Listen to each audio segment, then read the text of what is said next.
I'm Harrison Graham. And I'm Chase Sr. We just launched a new show here at Chat Sports. We'll be going live every single Thursday, 5 o'clock Eastern, 2 o'clock Pacific. So subscribe and join us every single week here on our main Chat Sports YouTube channel. It's youtube.com/chatsportstv. This video you're about to watch aired from that live show, so sit back and enjoy.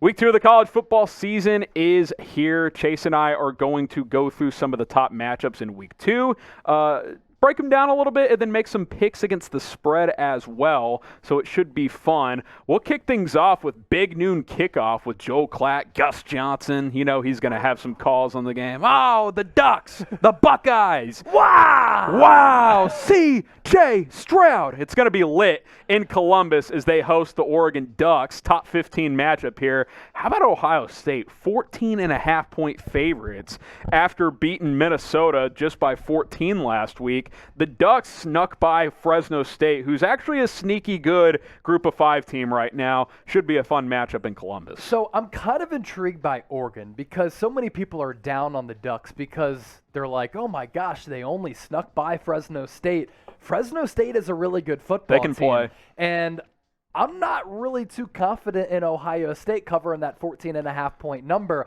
I thought C.J. Stroud in that first half on the road against Minnesota, hostile environment, hadn't really dealt with a crowd like that because hasn't had that experience at the college level. He was a little bit shaky. Then he settled in that second half. I'll tell you this about Ohio State. That receiving core it's just unbelievable. And sometimes guys just stick out and you're like, that's a pro. That was Chris Olave for me against Minnesota. He just looked like a pro, and he popped because of his explosion after the catch. I expect him to have a big game. Wouldn't surprise me one iota, though, if the Ducks can cover the 2-touchdown line. I like the Buckeyes, but by about 10. 14.5 is too much. Anthony Brown at quarterback can make enough plays to keep this one interesting.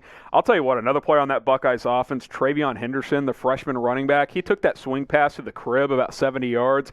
The dudes Ohio State has offensively is just off the chain. I'm a little questionable on their defense. They have a lot to... Thibodeau has to play, right, for the Ducks to have a chance? He was in a walking boot at the end of last week's game, so that's not ideal. We both like the Buckeyes, but if you're a betting man, give me the Ducks to cover 14.5 on the road at Ohio State. Should be a fun game, noon Eastern kickoff. Let's go to our next matchup here, a former Big 12 matchup. Now we got SEC Pac-12.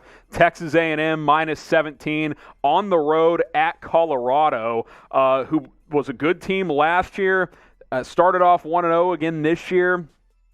Redshirt freshman quarterback Haynes King, Chase, 3 picks against Kent State in his opener. Now, he made a lot of good throws, but that's a little dicey. You go into Boulder, it can get a little rowdy in that stadium. I don't know if you've ever, if you've watched a lot of their games there. For big matchups, they show up. No doubt. It's a former kind of rivalry in the Big 12. Don't be shocked that the Buffs keep this one close. Look, Texas entering the season with so many lofty expectations. Texas A&M, excuse me, entering the season with so many lofty expectations because of what they did last year, that lone loss to Alabama. But other than that, they had a really impressive season last year, and the pressure was on Jimbo Fisher for that team to perform, and they certainly did that. But I think they really miss Kellen Mond.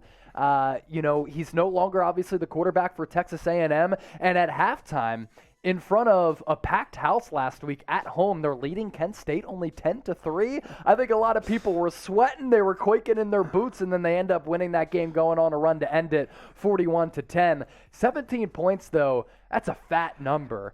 And you make a good point in saying that Colorado atmosphere can be pretty lit. You got the altitude as well. Don't underplay that game early in the season. I like the Buffs to cover, man. Look, the pressure's on Jimbo Fisher. He just got a massive extension after already being a top 5 highest paid coach in the country. Now he's the second highest paid behind Nick Saban. He's paid to go blow out teams like Colorado. I don't see it, though. I think this is, a 10 to 13 point game. I like the Buffaloes to cover. They play a little bit of defense. I think they'll slow this game down, and this is going to be a real environment for redshirt freshman quarterback Haynes King.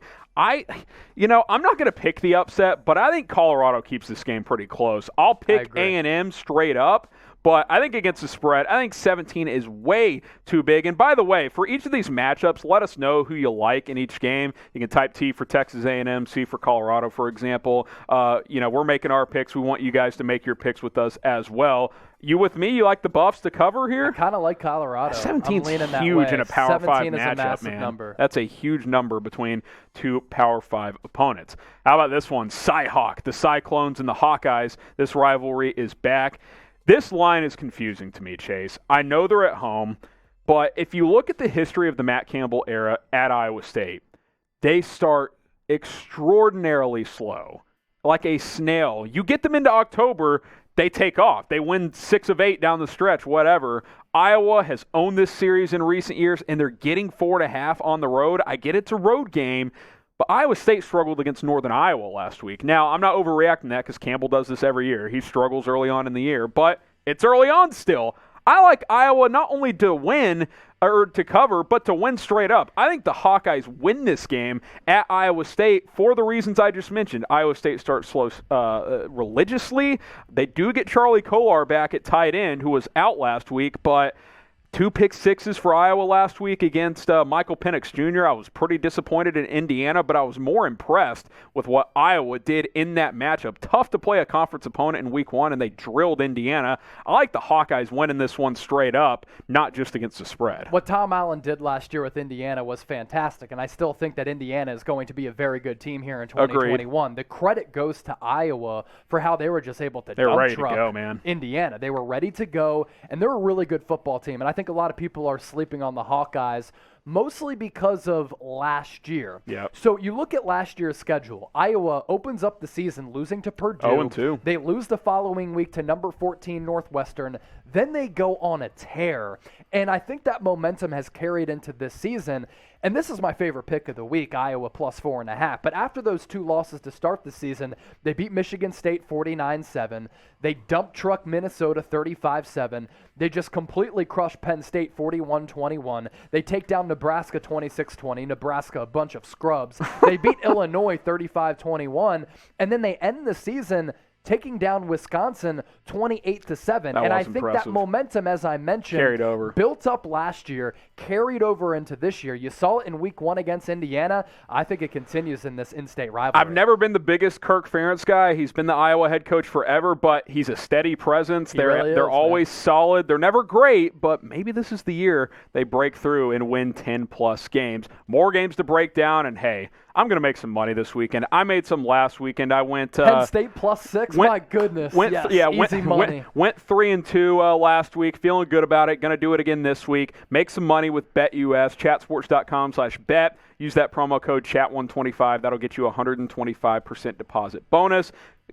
Pick what we're picking, man. The Hawkeyes, it's the money of the week. Bet Moneyline Iowa. That's where you can get some big money this week as a 4.5-point dog. Get it done. By the way, the easiest money last week was Army plus 2.5. That line was a joke. They won by like 40. Chatsports.com/bet. Go make some money throughout the college football season. Again, that promo code CHAT125 to get a 125% deposit bonus. Okay, we're going to jump to our next matchup here, and that is Texas against Arkansas, Chase. This is interesting to me, and this is one of those because -7, by the way, and I want to give some of my points, and then I want to try and figure this out. You're a local Texan. What did I say? I've watched 200 Texas football games. Your pops played there, let's be real. We had season tickets as a kid. I went to TCU. I wouldn't call myself a fan. I'm not a fan anymore. I don't mind Texas, but I am a Horned Frog. This feels weird to me, though, but for this reason. Texas in their season opener against a good Louisiana team, they completely were in control. That game was never in doubt. They won by 3 scores. Arkansas, on the flip side, struggled with Rice for 3 quarters. They pulled away late and actually covered, winning by about 20. But there was a clear gap between Texas and Arkansas if you watch their 2 teams in week 1. So Texas only being a 1-touchdown favorite here, and we'll open the floor back up to you, Chase, as well, and we can talk back and forth on this one. Is this one of those where Vegas is trapping me? They just know more than we do. Like, to me, this is a team, if you're Texas, you go beat Arkansas by 17 to 20 points. Right. Like, there's no reason to not go into Fayetteville and dominate this game. But I feel like this is this is one of those classic games, trap right? game? Where it's not necessarily a trap game because I think Texas is going to win, but so many people watch what Texas did and they expect them to carry that momentum into this Week 2 game against Arkansas. Arkansas was pretty solid last year. They were under good Sam last year. Pittman. They were so much improved, and they're a competitive team. But because of how Texas performed last week against a pretty good Louisiana team, they just have some team, dudes, man. Everybody is probably smashing Texas -7 because they think that Texas football is back. I'm pumping the brakes a little bit. I love what Steve Sarkisian has brought to the table. What were you about to say? Well, this isn't me going Sam Ehlinger. We're back, baby. I'm not saying Texas is a national title contender. I'm saying that after one game, you can already tell how much better coach this team is. That's not even a question. That's the point I was going to make. A Tom Herman team would go lose to Arkansas after beating Louisiana. Look. But Sark is so much more in control, at least it appears, through one game. Impressive win against a very well-coached and ranked Louisiana team, but let's not overrate and overhype Texas. I think they're good. I think they're worthy of being a top 25 team. I think the impact of Steve Sarkisian was seen and felt because they look like a better coach team that was much more organized, and they have a couple of really good players. I mean, Jordan Whittington last week looked like an NFL player playing with high school kids. Bijan Robinson. And I think across the board, Sarkisian already has recruited well, and you're just kind of seeing the brand name power of Texas work because they just have dudes across the roster. It's just, for them, they need to be better coached. We got to jump. We got to jump to the next game, and you guys can predict the score. I think Texas covers. Now maybe I'm falling into the trap. I don't know. I'm not touching it. I just think that if Texas wants to prove that they're different, this should not be a game. I'll just leave it at that. They have so much better talent than Arkansas. Feel free to predict the score on this one and all of our games that we're breaking down. Michigan, -7 against Washington. Wolverines look solid in their season opener. Brutal injury to Ronnie Bell, who's a big-time playmaker on the outside. But Washington lost to Montana. This is a trap game I can buy into from Vegas. This is the classic Michigan sleepwalks through the week. We've seen this under Jim Harbaugh. And, Washington lost to Montana. Come on, this is a joke. And then they get stuck in this slugfest, and it's like 17-all late in the fourth, and you're like, how the hell are we here? I could totally see that happening in this game. Great opportunity for Jim Harbaugh to put some doubters to rest because a lot of people are expecting Michigan in prime time to lose this game to a previously ranked Washington team. And if they lose to Washington after the defeat that Washington suffered last week, it's a disaster. Hot seat city for Harbaugh. Michigan has to win this game going away, and it's a pivotal one for Jim Harbaugh. Absolutely. Utah -7 versus BYU. The Holy War is what they call this in the great state of Utah.